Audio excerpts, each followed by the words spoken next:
So in Revelation chapter 3, in Jesus' message to the church in Laodicea, he tells them in verse 17, he says, "You say that I am rich and have need of nothing, but you are actually poor and blind and wretched and naked." And then the next verse he says, "I counsel you to buy from me gold tried in the fire so that you may be rich."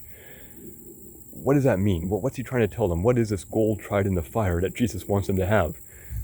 Well, the common thread through those messages to the seven churches in Asia in Revelation chapters 2 and 3, Jesus is commending them for what they're doing good, commending them for faithfulness. He's correcting them for their shortcomings, their faults, their waywardness, and he's telling them about persecution that is coming. It's either on them already or it's about to come. But then there's these guys in Laodicea, this church in Laodicea, who seem very complacent. They feel very satisfied with their situation. I think what's going on there is that in spite of this persecution that's going on in the cities around them, they are not suffering anything. And why aren't they suffering anything? Why are they feeling rich and secure? Well, it's because these are probably people who have some privilege, have some standing, have some wealth, and they are keeping their heads down, so to speak, through this persecution so that they don't put themselves in danger, don't put their good position, their good standing in danger, and they feel like they are enjoying the benefits of keeping quiet and riding out the persecution without getting hurt by it. But Jesus is coming along and saying, no, you've got to stand up for me, you've got to do the works that I expect of my disciples. Like it says in one of the epistles, he says, "Whether therefore you eat or drink or whatsoever you do it all to the glory of God."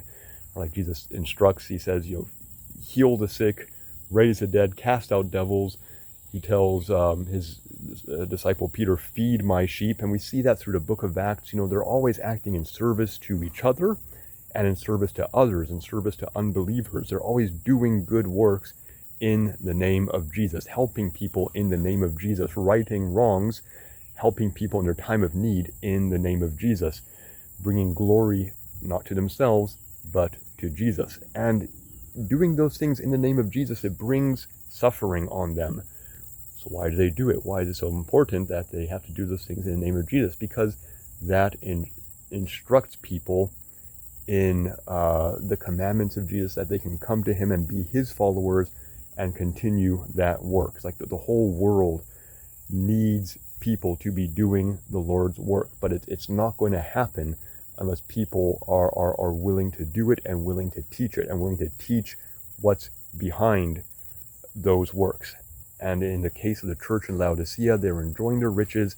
It's like the man in Luke chapter 12, that parable Jesus gives, this rich fool who accumulates all this wealth, and then God comes along and tells him, "You fool, you're about to die, and now what are all your riches good for?"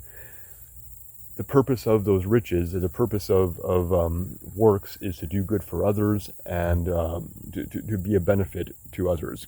Doing all of those things for oneself is poverty. It's nothing. It goes nowhere. And so Jesus is telling them, look, you need to buy from me gold tried in the fire. Okay, in James chapter 1 and in 1 Peter also, but both those writers, they talk about the trying of faith leading to greater faith, leading to perfection. And in Peter's epistle, he even compares it to the refining of gold.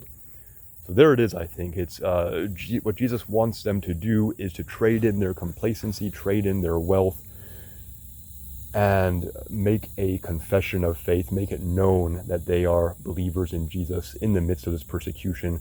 Reach out to their brethren, be a help to them, perhaps help provide their needs, help to shelter them, be willing to stick their necks out, so to speak, and get in the fight, get involved in what's going on around them, and leave behind this complacency, leave behind this self-satisfied attitude, which in Jesus' eyes is absolute poverty. The real riches that Jesus wants them to have is doing the work of Jesus, even if it costs them their physical standing, their physical situation, their comfort, even their lives, because that's what's going on to their brethren around them in that time. And Jesus is commending those churches that are standing up for his name, doing his work, and are suffering for it. And he's telling the church in Laodicea, you need to get involved. You need to get those real riches, which is your faith tried, your faith that gets stronger by being put to the test. Well, please let me know what you think. Am I getting this right? Am I missing something? Please leave your comments below. I promise I will read them and respond, and I'll talk to you again later. Bye for now.